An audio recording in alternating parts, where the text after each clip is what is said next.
Hello, hello. Hello, everyone. Welcome to Piano Tech Radio Hour. Good to see you all. Main spotlight video here while we're getting going. Today's going to be an interesting session. I am streaming to you live from a artist residency that I'm participating in called Jurasi Artist Residency.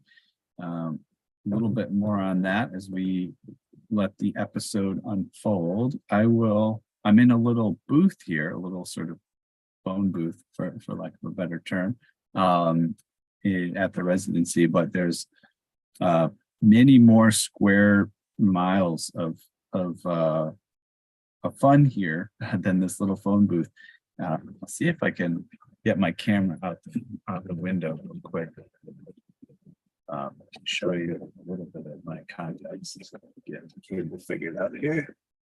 Got some other people arriving as well to make sure they come in.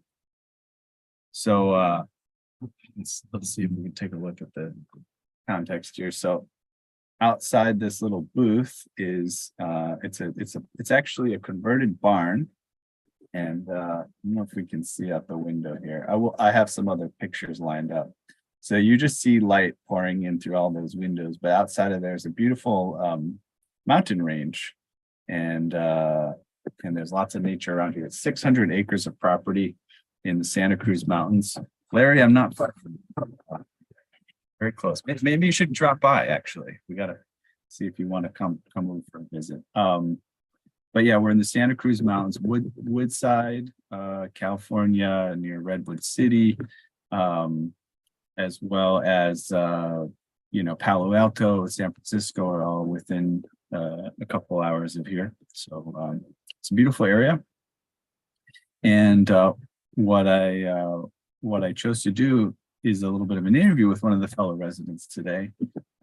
But before we get into that, and as people continue to roll in, I will do an official intro to the session. And then we get rolling into it. Give me 1 second there. More people popping in. So yes, welcome everyone to Piano Tech Radio Hour. People entering. Just a distraction. Each week we gather together here, as many of you know, to meet with and learn from the most fascinating and knowledgeable folks in the piano world, including manufacturers, rebuilders, musicians, makers of other instruments, other things, of course, piano techs. Our mutual goal is to become better at a craft, to help each other, and to create an ever more musical world together. Piano Tech Radio Hour is brought to us by Piano Technicians Masterclasses. That's an online learning resource bringing you cutting-edge instruction from piano industry masters without leaving your home. You can find out more about that at pianotechniciansmasterclass.com. And as I often do, I will put some links in the chat here just to give you some general information about some things that have been going on, will be going on, and whatnot. But basically, if you would like to attend these sessions like this every week, you can do so easily by signing up for Piano Tech Radio Hour. It's a modest monthly $16, helps to support the program and give you access to attend these live sessions with a quick link in your email, as well as access to recordings in our member area. And the link to that is, oops, my message is too long. I guess let me split it up to 2 pieces. I'm also going to put in some links for you guys to some recent master classes that may be of interest. We had a master class with Doug Gregg on nicks and dent repair. We had a master class with Chris Brown on action regulating, especially using his regulation station. We had another master class with Chris Brown on French polishing. we had a master class with the great David Clavins on steel frame piano design. So lots of good stuff going on. That stuff you can get a kind of one-off access to, or if you're a subscriber, every third Thursday of the month, we have a prepared program for you that goes a bit deeper than we go here in Piano Tech Radio Hour. So you can keep up on your piano education and keep up to date on what's going on. So yeah, I think what I'll do now is give a little bit more. I don't think I'm going to give too much more. I'll give a little bit more context of where I'm at today in Gerasi Artist Residency, but then we'll roll right into the interview. It's actually hot off the presses. I just did this interview like an hour or two ago with one of my fellow residents. She wasn't available to join the program live, but it's about as fresh as you can get without being live. And she's a very unique artist out of Mexico who also spent some time in New Orleans. And she's doing a project that's piano related, but very creative. And as much of art is meant to do, it makes us think a little bit differently about the world. And so I think without further ado, I'm going to bring that interview up. I'll do a screen share on that. And you guys can hear from today's guest. Her name is Paulina Sierra, and I'll do a more extensive intro of her once we share the screen. We'll just double check and make sure that I've got it set up appropriately for viewing. Yeah.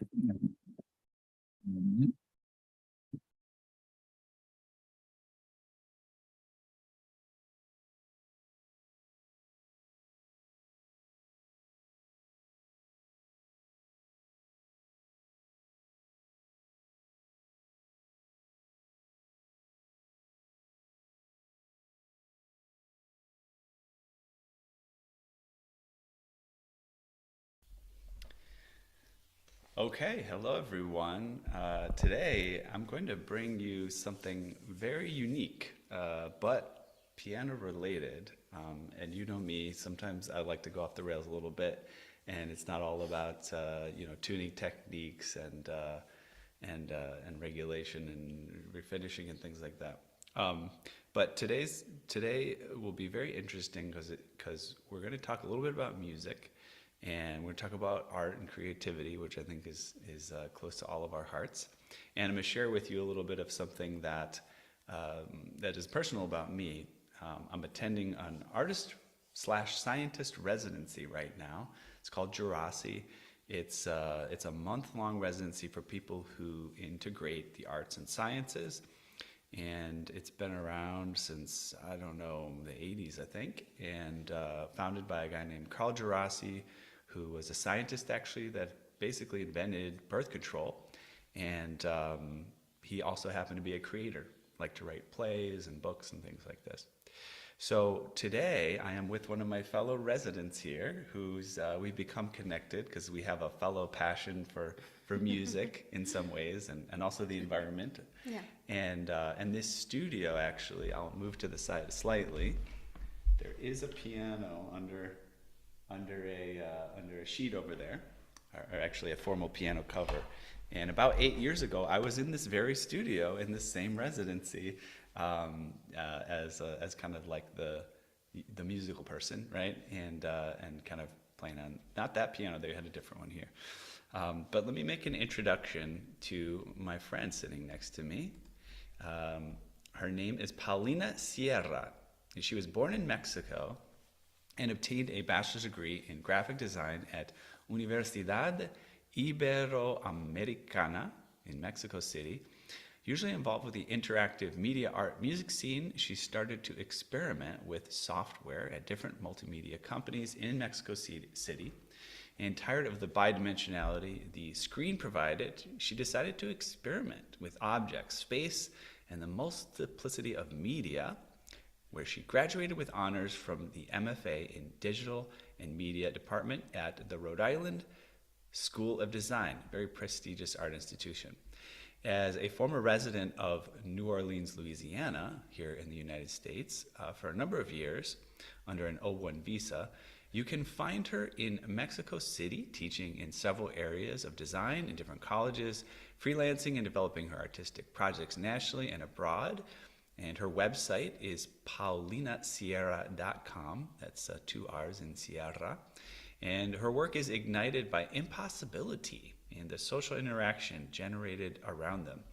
The risk starts with a fixation in objects or technologies that perform certain functions around them and examine their essence by challenging the nature of that intended purpose. The idea behind the interaction is decreasing the standardization of the mind, especially when the strict and determined objective of a machine is questioned, which is very appropriate for what we're doing today. Like, we're kind of questioning Piano Tech Radio Hour in a sense by bringing this story today. This allows us to disrupt a stable system and, with some luck, a hybrid association that creates the possibility for a new dialogue. Her interests usually evolve around technique or technology, migration as a multicultural discourse, displacement, reconfiguration, and resilience within structures. These are issues she tends to explore by the malleability of the digital media, machinery and mechanisms, physical computing, sound, sculpture, and installations. And a wonderful biography for you to get us started. And I wonder if I can start by lifting your little piano here. Sure. And here, I'll handle it. And so this is kind of the reason why we're talking to Paulina today. It's not our typical piano, is it? And there's quite an interesting story behind why she has built this piano, and it is actually not theoretically functioning yet. It's probably functional. You could probably plug it in, right, Yeah. to like a battery pack, but she's not doing that for a very special reason. I'm not sure, is this glued together at this point? Yeah, no, but it can actually, no, not all of it. Okay. Yes, that's what I was wondering, if we could see. And you can could take it off. Yeah. You could take the circuit board out? Yep. Go for it. Oh, I'd take it all out. Yeah, and so this is actually a device, it's not something you designed or anything No, like no, that. no, it's on the on the market. If anybody's interested, I guess you can get this Kitronic thing. It's the Kitronic clef piano. Kitronic clef piano. So it's unassuming. It looks like you maybe only have one octave here to play with, but these up and down buttons here will allow you to change octaves and play around in different areas. And actually, as part of Paulina's project here, hopefully I'll get a chance to goof around on this piano when it works. So this is kind of part of why I thought this would be relevant to us today. But I guess, Paulina, I want to get into like your background and stuff like that. But first, let's just jump straight into like this project and, I don't know, why a piano, and maybe tell us a little bit of what I've been alluding to, that there's more to this that will also show the viewers. Well, basically, I thought about energy being a constant, and I thought, well, we give that as a fact that we turn on the any switch, and the immediacy that it's required for our human desires is incredible, no? And then I thought, what if this didn't happen? What if I turn a switch on and then nothing would happen? Then what would it require for us to work with more mutualistic or other ways of extracting and storing and using energy with other species? So that was the idea. And I just looked for microbial fuel cells, which I thought they were pretty cool and amazing, which are these mud cells, or there are cells that are used, the soil, the microorganisms within the soil create this chemical, you see here, Like a potentiality, like a potential energy, a chemical imbalance kind of? Yeah, you can use them. You put mud and then you put 2 carbon, a anode and a cathode.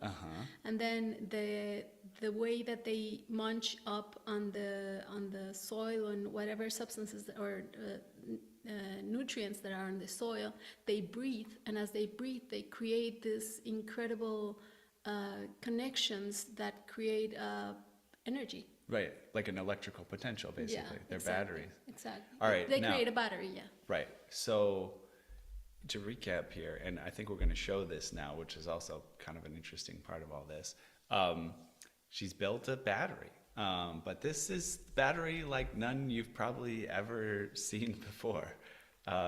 So it's a mud battery, right? It's a Is that mud what you- battery, is that pretty what you call- much. So you probably didn't know that you could run a battery on mud, but this is a possibility. And I guess just for the sake of being thorough here, like, is this special mud or is this just any mud? You like picked it out from the creek here, and it was a beautiful 600-acre property. Yeah.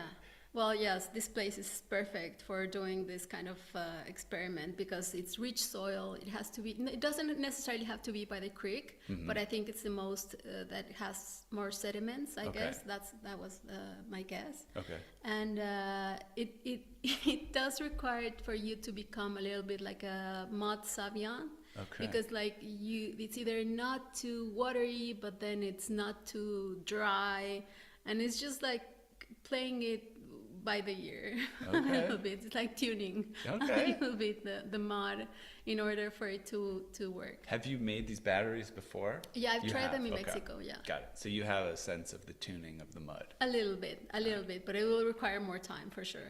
Yeah. And then, from my understanding here, like you said, there's some sort of and is there a layer of? There's mud, then there's a filter, which I have somewhere, but it's a felt carbon filter, and then there's mud again, and then there's another filter.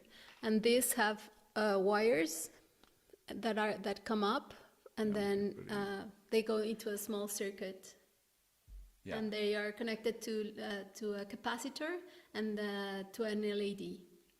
Right. And the LED is just there to let you know when it's ready. Yeah. Right? Yeah. Because it's a low power draw. Yeah. And it's just gonna blink on, and you say, oh, so now, because right now there's a tiny bit of electricity you said Yeah, it flowing is. through it. This has been sitting for how many days? For 5 now. 5 days, right? So just in 5 days, even there's still not enough electrical potential to actually run this little piano, but there is a little bit. Yeah. And then my understanding, you said, is this a little bit kind of unexpected. At some point, this little light will pop on, and we go, oh wow! And then you said there's a limited amount of time that it's Yeah. just like any battery. The microbes probably they're active for a certain amount of time. They reach some sort of critical mass, but then they also decay and decline. It seems to be so far what I've looked, no, Okay. in the experiments that I've been running in Mexico. And then can we show the battery pack? Like Can I all have of the them whole? together? Can I hold that up? So that's just one of all of the batteries that are going to be required to run this little piano. Here, I'll hold it so that it doesn't get messed up. So this is a whole pack of these 1, 2, 3, 4, 5, 6, 7, 8, 9, 10 different batteries, and the idea is they will have to. I think you said this is more than you need, maybe slightly, Yeah. but I did just to be on the safe side. right. But you would need multiple of those to run the little piano that we saw. And so it's kind of interesting. It's not only an experiment in, the running the piano, but it's like getting your hand. It's kind of like you said. You're taking something we take for granted and turning it on its head. And so we're learning about, really how much it takes. Like we so take for granted that we can take a little battery and pop it in a thing and play a little piano for a little bit, and it runs out. We grab another battery and everything's fine. What if you had to kind of create this type of potential from the mud or the resources you have around you? Yeah. For everything. Imagine that you want to power your cell phone, then you have to go to the creek and then do the same. And they are in a cart because I've been Dragging them around Yeah, there's a the little- whole compound. There's a little string here attached to it, so that it's kind of like your pet. Because in a way, you have to be aware when this moment happens. which is a rarity, Yeah. you know, like they're working for you. And then you have to be subservient to them in order for them to produce what you want from them. And I think that's an amazing, when you question the structures of power. Right, right. Yeah, and I think also, of course, this is a pro acoustic piano sort of demonstration, I think, which is interesting about this is, you know, as piano technicians and people who take care of the acoustic pianos, you know, that whole world is shifting. And a lot of it is because there's electronic instruments and people can just go and they can plug that in and they can do all this. And why carry this big gold thing, you know, up a flight of stairs when you can just plug in a little keyboard?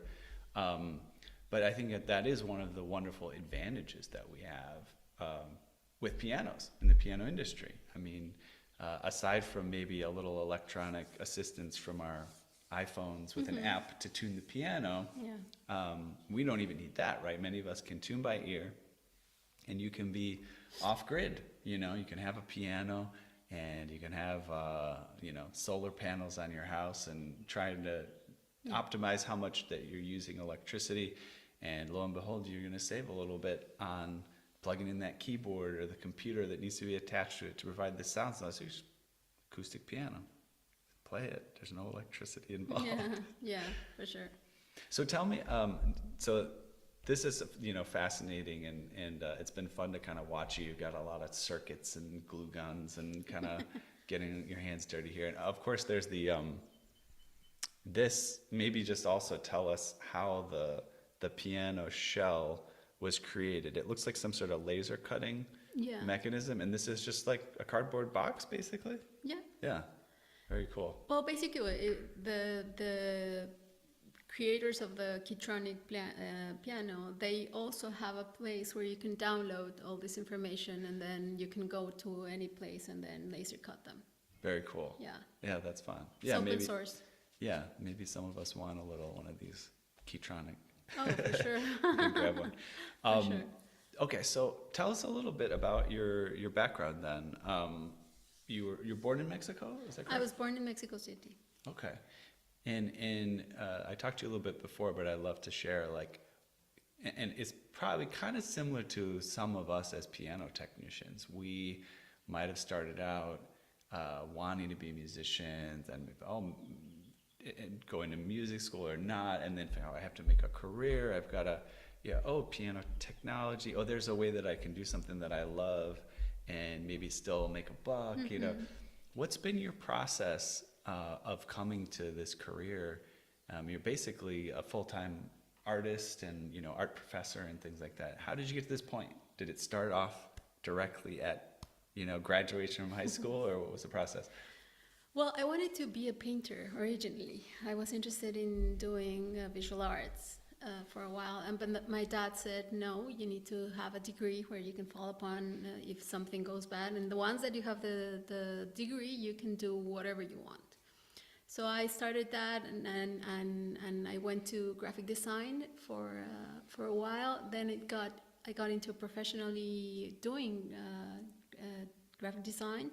Then that evolved because the scenery was changing, or the scene was changing in terms of interaction and what interactivity was in the 90s.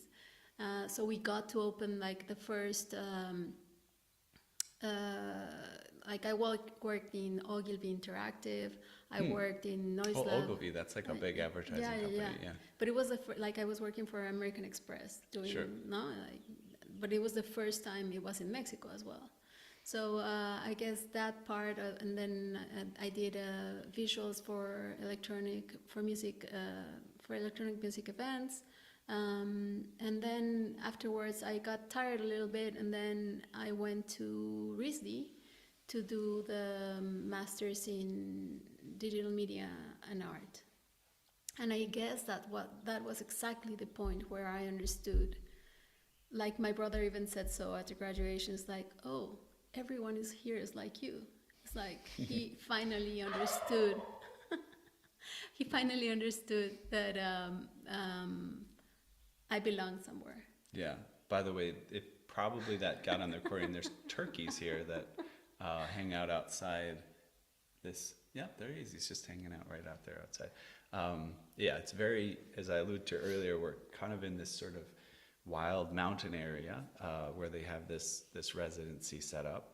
And there's almost 600 acres of property they have here, and it extends through the forests. And what's really cool about this place, Djerassi, Djerassi, they actually have sculptures all around the property from various artists that have been here. But in addition to all of that, of course, there's animals, and we have a handful of turkeys, wild turkeys that like hanging out and waking us up at 5 in the morning with their gobble gobbles. And there's a bobcat. Yeah, like a real bobcat that sits right outside the window. And it's like being at the zoo, but you're on display to the bobcat, I think, kind of. Yeah, there's other animals around here too. But yeah, so there may be more gobble gobbles coming soon. So that's really, it's wonderful that you've kind of found a place, right, for what your initial intention is. Yeah. And I'm sure your father has come to terms with all of this at some point. Well, he died before knowing that. Oh, really? Yeah. Oh, didn't Yeah. even, well, No. there he is. There He's figured it out. Yeah. But yes, so it's good to see that you found your place, and at least maybe he was comfortable with wherever you were at the time. Yeah, I'd love to hear a little bit more about, just your time, developing your sense of this. You've mentioned to me you feel like you're a frustrated musician in some senses, and so you said that your work often intersects with music, even though you're not actually, like, you don't actually play the piano or anything like this. Yeah. No, I was very envious of my brother. He played the guitar like with no prior practicing. Like, it was amazing. And I guess living in New Orleans also influenced me a lot. Wow, yeah. Like that, like I knew that music was important, but living in New Orleans, then that's when I understood how people could be so in love and living through music, basically, And I think I fell in love with it, and I guess it was a way of connecting even more to those kind of moments, of celebration or of gloom or whatever it was that music pushes through the town. Mm-hmm. So yeah, I was doing there was a show there that it was called the Art Melt, and then there was an invitation for works of art. So what I did was I put a bin with ice on the top of it, and then the ice was supposed to melt, and it came through dripping. Like a tube, yeah. Yeah, like tubes, and people could actually tune or open or close these nozzles in order to play a drum that was underneath it. Right, and maybe after I share this video, I might go and share that website with the folks that are paying attention. But just for descriptive purposes, she showed it to me, and so you have like a snare drum and maybe another, and maybe a hi-hat or a cymbal or something, and then it's just like a couple different drums, maybe three different drums, and then above them these tubes that are dripping water, right? So you can imagine the water hits the snare drum, right? Yeah. And dripping is rhythmic in and of itself. Exactly. But then you have a drip coming on another drum, or a cymbal. So it's like, right? Exactly. Right. And then you could close it or open it and Make it then faster, make slower. it faster or slower. Yeah, very cool. But what you were saying, I'm sorry to interrupt you, but I think it's just a matter of saying, it's not necessarily that I play an instrument, but my frustration allows it for me to create these moments for people. Like right now, I'm not playing the instrument, I ask you guys, But in that sense, I also bring agency a little bit to other people that might feel daunted. Right, yeah, and that's very special, I think, especially for, again, us in the music industry, in the piano industry. It seems like there's a bit of a decline in the interest in playing instruments, playing the piano, playing like a violin or things like this. with piano, especially with the acoustic piano, there's a decline in kids learning it. They learn the digital piano instead of the acoustic.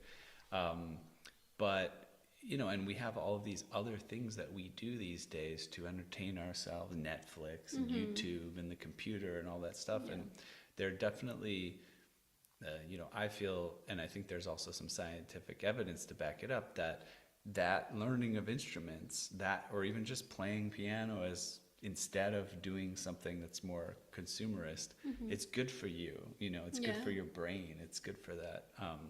And so definitely agree with that sort of direction of cultivating people's interest in music and participating in the creation of music, right? It's not something that should be, oh, you're a musician, I'm not, right? Or you're a creator, I'm not. You're an artist, I'm not. No, like we all have that in us, and to whatever degree you can or want to, let's give you opportunities, right? Yeah. Yeah. Because for a moment, you're a part of this amazing thing. Like when music happens, for that moment of joy, and you're sitting there.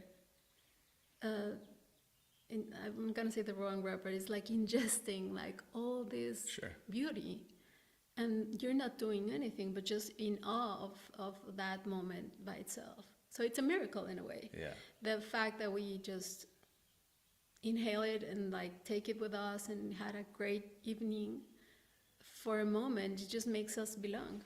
Yeah, and that's also important, I think, for us. Like we talk about the technicalities of taking care of an instrument. That's kind of what our sort of group does. But it's easy to forget the magic, the beauty, the sublime that comes from that activity, right? It's not about. I mean, we create the ability for the musician to use the instrument to their best potential. Exactly. But even more than that, it's more about the Gestalt experience of like the music when it happens, right? Very cool. Well, I guess let's shift directions a little bit to just talking about this residency experience too. Wow. And have you done many? I'm assuming you've done more than I have. No? This is my first This one. is your first. Okay, very cool. Yeah. Great. My second, right? Okay. Yeah. I guess since you have kind of been an artist for a while, went to the Rhode Island School of Design, you're a professor here in Mexico. Why do you think you haven't done a residency yet? Well, I applied to thousands, but well, not thousands, but no, A lot. but a lot. But I think I don't know. Like for me, this is like a bit of a miracle. The fact that I arrive here and it's beyond any expectation that I could have for a residency, and it sets the bar really high for whatever I'll be looking in the future. Right. But I can't say enough of this place. Like it's just the fact that everything. I don't want to sound like a how do you say, like a commercial? A commercial, yeah. But it's really been. There has been great conversations with people that are amazing and that they love their craft, and then they are very specific and very knowledgeable of things, no? So it's not that I haven't applied before, it's just that maybe the project wasn't necessarily catered. Right. Or as catered as to the specific residency. Right. So maybe that's a little bit tricky in a way of getting that knack. Yes, yeah. This is a very specific session of this Djerassi residency, and in fact, for many years they didn't do this session as it is. It's a very specific artist, scientist, collaborative type of thing, where people are mixing the arts and sciences. For many years, it was writers and painters and sort of more traditional just arts. And so this is great because it's actually very much in the spirit of Carl Djerassi, the person who founded it, who himself, crossed boundaries and things like that. And yeah, just to give more context, we have a Stanford professor who uses machine learning to analyze art, and has worked for camera corporations developing the imaging technologies and optics for decades. We have a lawyer who just also happens to be a creative writer who kind of goes into communities and learns about their sort of oral histories, and then she brings them to bear. We have An astrophysicist. an astrophysicist, right? Collaborating with, what is John Anani? An artist, An yeah. artist, to create a book about artists and scientists collaborations. It's very meta to this particular thing. Exactly. We have an artist who does digital, who takes her paintings and sculptures and converts them into digital format and integrates into this whole digital NFT art sort of movement that's going on. And she was also here previously. Her name's Nicole Buffett, and before she was doing digital art side of things, she was just doing kind of like the organic side. Who else do we have? We have a graduate student, Aisha, right, who's doing sort of bio art. And then we have kind of an environmentalist who's from Colombia but lives in Australia, and she's kind of presenting, she calls it forest ambassadors, like her sort of movement to kind of bring people closer to connecting with the planet and saving it. What did I miss? Domenica. Okay. Yeah, Domenica. She's a science fiction writer, but she sets usually things in the future. So she is knowledgeable of everything. She reads about Poincaré and time, and I don't know. She's just amazing. Yeah, and then one more, and I'm slipping on her name.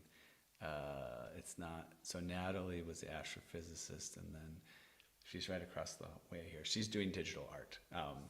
It's Teresa. Yeah. Teresa. She's doing some very interesting. She makes music as well. She's film composing and things like this, but she does digital artwork and music, and it's all sort of influenced by data. And, it's fascinating stuff. But it's a great place. They cook us dinner every night of the weekdays. And lots of great opportunities for conversation and camaraderie, and just like we're doing right now. So I'm curious, when this is a project that, how long is this project in the making? Is this something that you came up with within the past year or a few months, or like what's the history of this? It was prior to the pandemic. So, and I was struggling to find collaboration for, I wanted to know a little bit more, and then I wanted to reach out to a biologist. I wanted to be more knowledgeable around it, but I was struggling into finding the right time to do it. Mm-hmm. So because when you're teaching, you're mostly teaching, mm-hmm. and then I was struggling with finding time. That was a problem, mm-hmm. the development of it. Uh-huh. And also the technical part, the electronic part of it as well. Right. So it has many components to it. And then also, it's not that in Mexico I don't have a music scene that I could go to, but again, now having the time, and this is what the project is, and when and if it works, because what I said before is true, and it holds true for this project right now, is like, it might work or it might not work. It might not work. And if it doesn't work, then what do you say to the artist? Like you acquired as like a certain slot on their time, and then you're like, oh well, it didn't work, so I'm sorry. So I don't know, like it just time. I needed time. I'm excited for it to work. Yeah, there's a lot of people here who applied because of the pandemic, right? You applied, you got mm-hmm. Kind of accepted.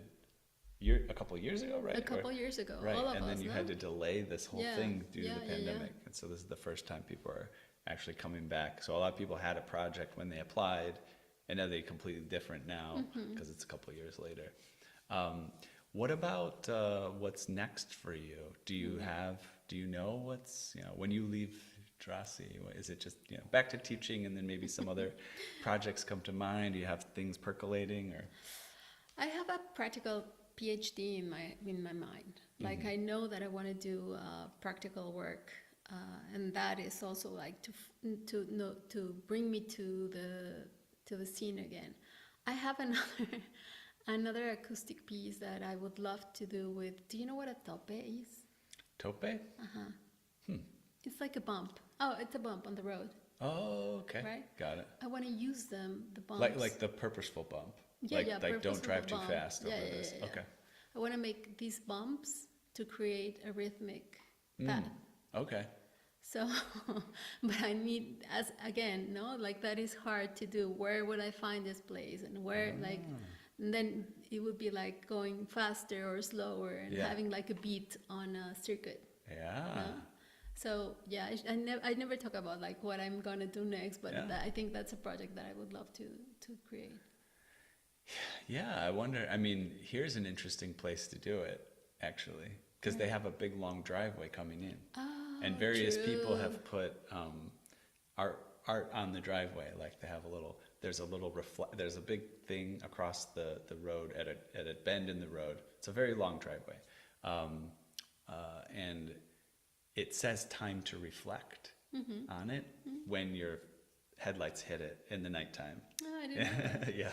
So, stuff like that. And I think there's a few little things on the way that they made, like some of the road, how they have lines in the road to tell you where to go. There's a couple things playing around with that. There's a sign, like a yield sign. Did you see that? It says yield to whim. It's just fun. A lot of I people hadn't seen have it. played with the road and done things. So it could be, and I'm imagining right now, it sounds very kind of fun. Like you could be driving along, and then it's like, like. But also you could, like, I think that it could also have a participation of a musician as well. And then have on your cell phone starting the road, and then you could play, you could push play, and then you could have a collaboration as well. Oh, wow. Yeah, very cool. Well, that sounds fun.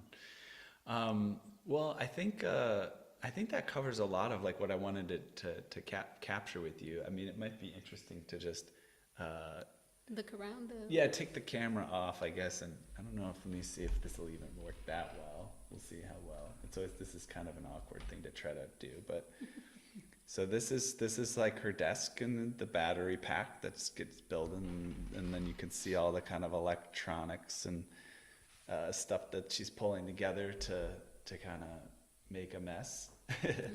And this is what the studio looks like. A little bit better look at it. You can see up there, that window goes into a little loft apartment, which is kind of a fun aspect of this particular studio. Equipped with some records and a record player. And actually, I stole her Wurlitzer. There's a Wurlitzer piano that's in this and as well. And those cupboards right behind me actually have cool stuff like keyboards and instruments that you can kind of play around with. And you probably already saw it, but it's worth going back to. So there's no heat here. It's just the fiery stove if you want to stay warm, right? Which, by the way, now I've tried, but like I get into working and it's either fire or work, and then when I go back, it's like the fire goes out. If it depended on my life, then I would be dead. Yeah, you would not stay warm enough. Luckily, it's relatively warm here. It's all tolerable temperatures. Yeah. All right. Well, I think that's great. I think that's probably enough content on this. Like, we make sure we have people go over to paulinasierra.com to do further research and see what you're up to. Anything else you'd like to leave my piano nerd audience with before we cut? No, I think it's an honor. Like, I really feel honored that you do this and ask me questions, and I think, again, one part of the work that I do is feeling uncomfortable all the time and being in places where I'm not used to. So being in this specific group of people, and just getting there, my mind would have not have imagined before coming here. So thank you so much. Cool. All right. Thanks a lot. Appreciate it. Thank you.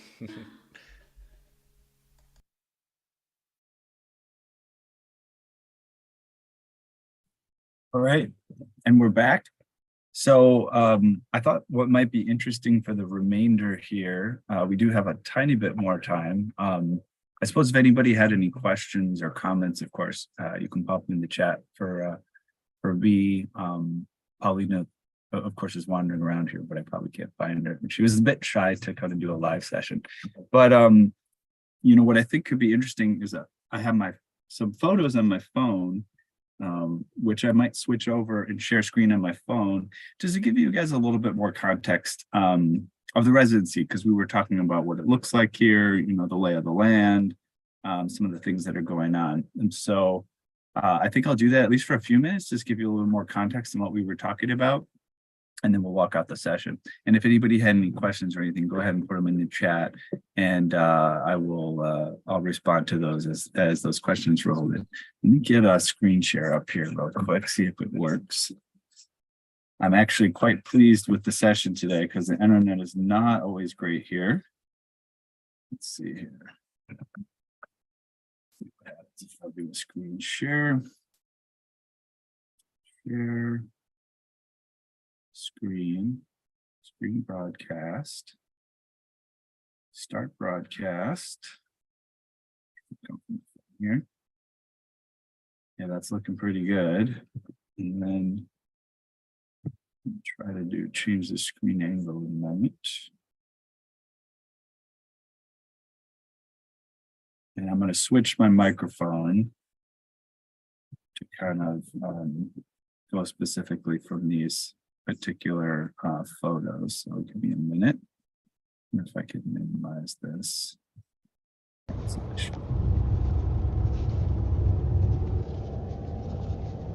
Okay, great. Let me just switch devices so that I can show you on the device. Gosh, I wish I could, I'm sure I could hide this, but I don't know how. Get out of here, face. All right, well, we'll just deal with it. All right, let me come on my other device for the mic. 1 sec.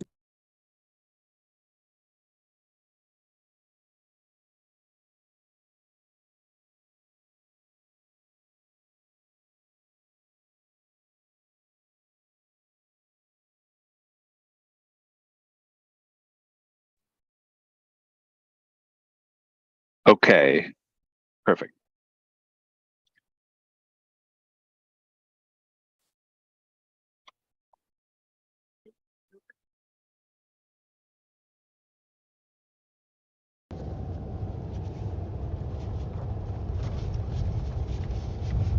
So I can tell it's a little bit choppy for you guys, but it'll give you a sense. This is actually the road that I was talking about coming in. That's very sweet of you to say. That she could potentially add those bumps to. Yeah, that's. Again, this is a nearly 600 acre property. And so this is just the beginning of the driveway in.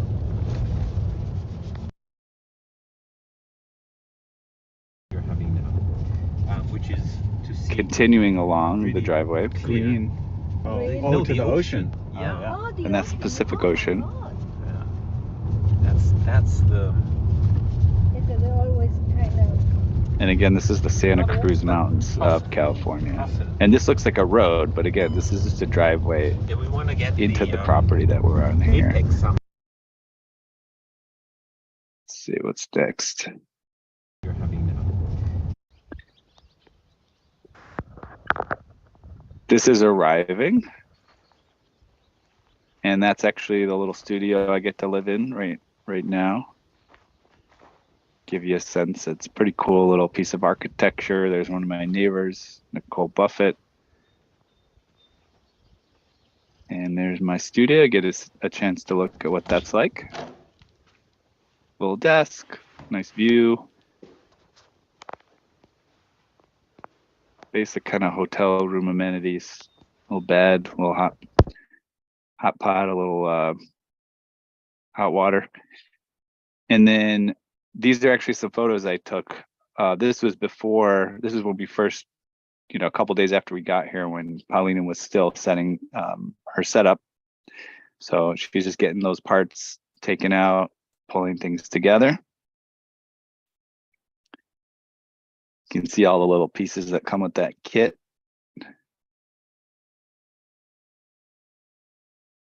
And this is actually a programmable circuit board. So you could play it like a little piano, and then, like I said, change the octaves with those now buttons on the left.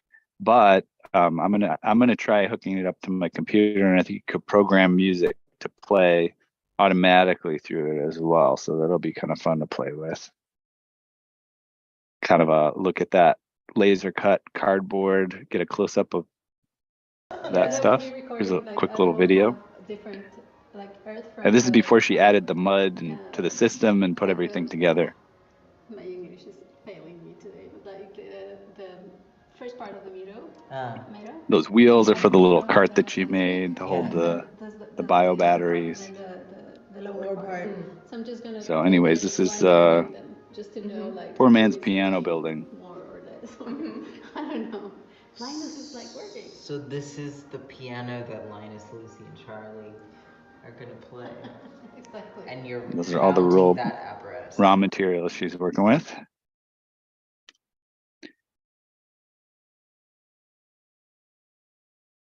Now, this is the turkeys we're talking about. This is a little mama and baby turkey. Might be a little bit hard to see in the brush there, but there's the mama. And the baby's kind of tiny, but you can see the grass rustling around it and maybe get a glimpse.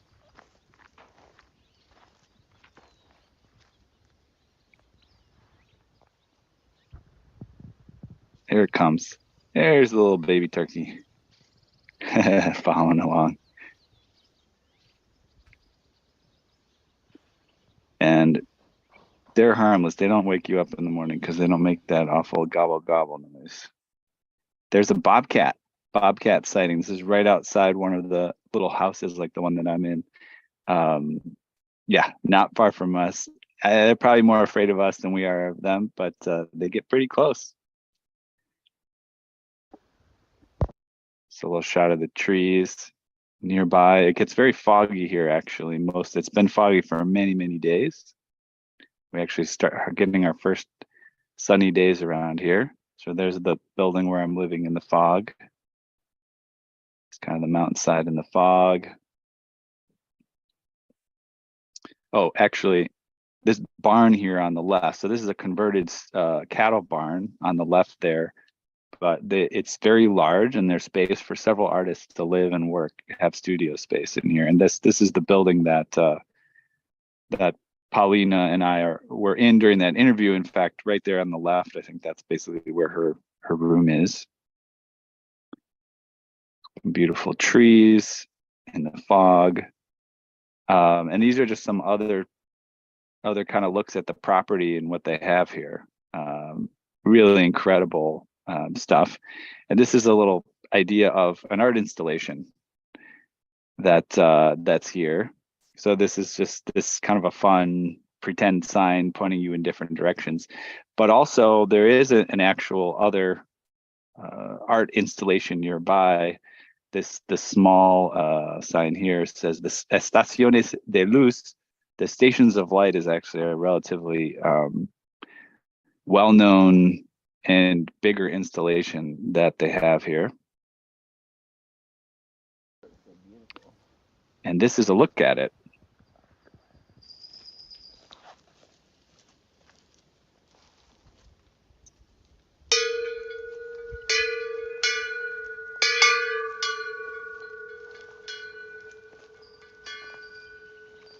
What kind of force would you need to really bring it?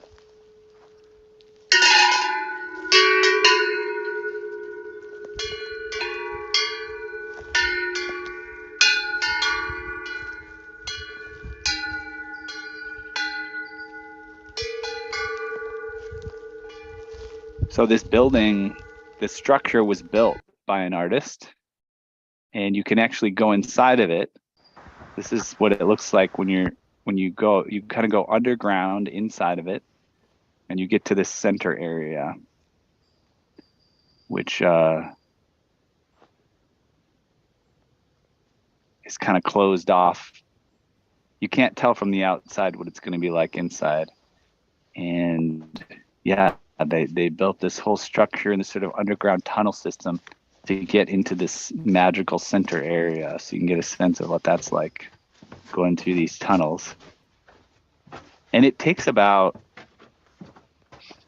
a half hour to get here from the main property. You have to go down some trails, and it's relatively you know, there's paths and signs that tell you how to get there, but if there weren't paths and signs, you know, you wouldn't even know this was here.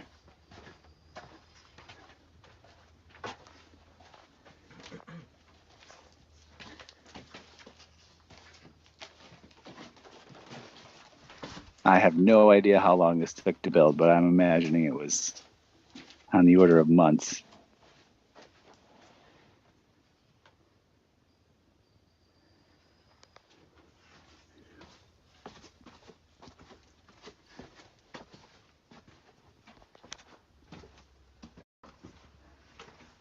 And they're coming out the entrance to that particular installation. The stations of light.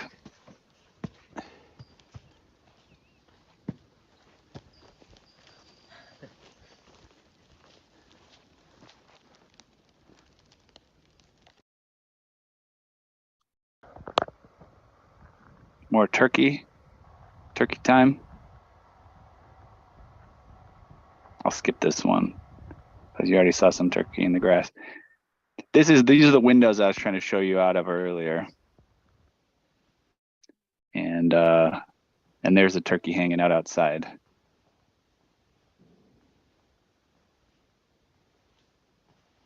This is a male wild turkey making the gobbling sound outside our windows.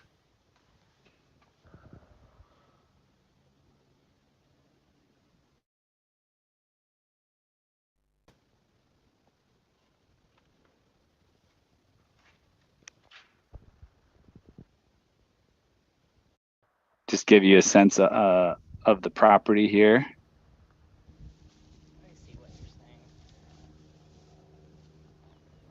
This is about a half-hour hike away from this kind of barn area where I was showing you earlier, where most of the activity is.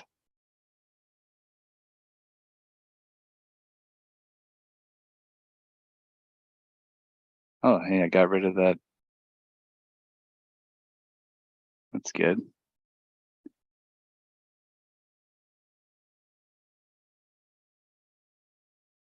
Really beautiful forest and tree areas.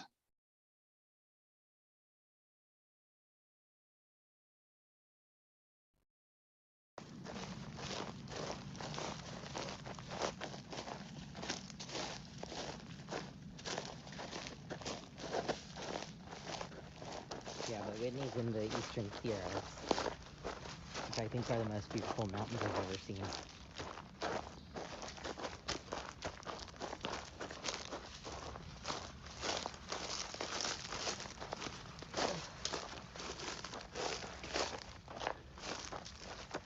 There's another look at the property. That's the barn I'm talking about, the converted cattle barn. Just some more photos to give you a sense of the property. Really beautiful out here.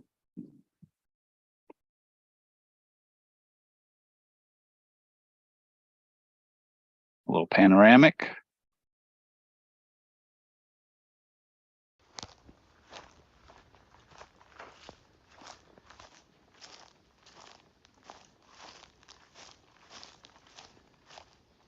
Just walking through a kind of a forest area at sunset, very beautiful. I know it's a little bit choppy on your end, but you can even still get the magic of these really incredible trees that are around here.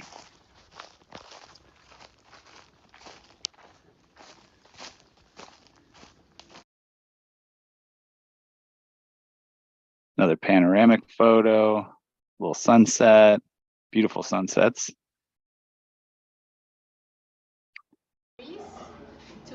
Here's Paulina explaining her project at a Friday dinner where they invite people from outside to check things out. Amazing, amazing. And we have here the works of Dominika. Maybe, would you like to tell us a little bit about that? You know, we're almost finished here, so I'll just get through these. There's another photo of her presentation. Another sunset. Another look at a turkey. They seem to like hanging out outside the windows, and they want to see what's going on.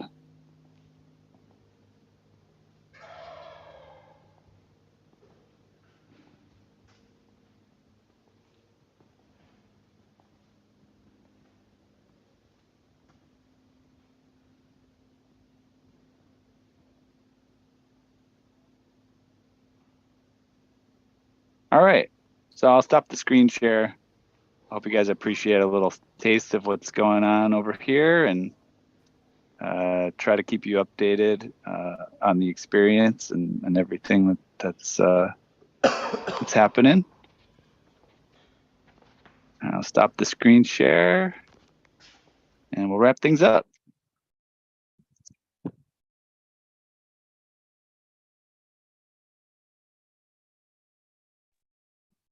All right. Mute myself on this other device. Okay, all right. So yes, this basically concludes another hour of Piano Tech Radio Hour, another Saturday. Thanks a lot for joining us. I'll do our official outro. Any questions, comments, or anything like that, let us know. And we'll try to follow up, email or something like that. Basically, you know, we've reached the end of another musical journey here at Piano Tech Radio Hour. So thanks for Paulina for sharing her story with us, as well as everybody that joined today. As always, we're brought to you by Piano Technicians Master Classes, cutting edge instruction for piano industry masters without leaving your home. For those of you that joined us today by signing up for this session individually, you can make your life more convenient. You could subscribe to Piano Tech Radio Hour, just $16 a month. Get the recording of today's session in our member area, automatic registration for each week's new session. You can sign up at bit.ly/joinptrh. That's bit.ly/joinptrh.